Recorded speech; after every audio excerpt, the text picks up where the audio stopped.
வீட்டில் கதவு, ஜன்னல்களுக்கு மேலே விரிசல்கள் வருவதை பார்த்திருக்கிறீர்களா?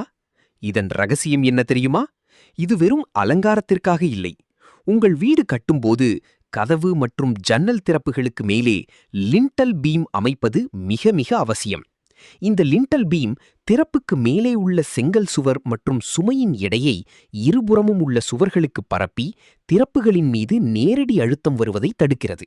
இது இல்லையென்றால் மேல் சுமையின் காரணமாக கதவு, ஜன்னல்களின் மூலைகளில் விரிசல்கள் ஏற்பட அதிக வாய்ப்புள்ளது.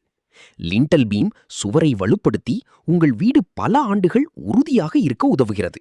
இது பொதுவாக ஆர்சிசியால் ரீஇன்ஃபோர்ஸ்ட் சிமெண்ட் கான்கிரீட் அல்லது கற்களால் கட்டப்படும். கதவு, ஜன்னல்களின் அளவுக்கு ஏற்ப இதன் அளவு மாறுபடும். உங்கள் வீட்டின் சுவர்களை பாதுகாக்கும் இந்த மறைக்கப்பட்ட பலத்தை அலட்சியப்படுத்தாதீர்கள். மேலும் பல சிவில் தகவல்களுக்கு சப்ஸ்கிரைப் செய்யுங்கள். உங்கள் கனவு இல்லத்திற்கு உடனே தொடர்பு கொள்ளுங்கள். கிச்சாஸ் என்டர்பிரைசஸ். முழு விவரங்கள் டிஸ்கிரிப்ஷனில் உள்ளது.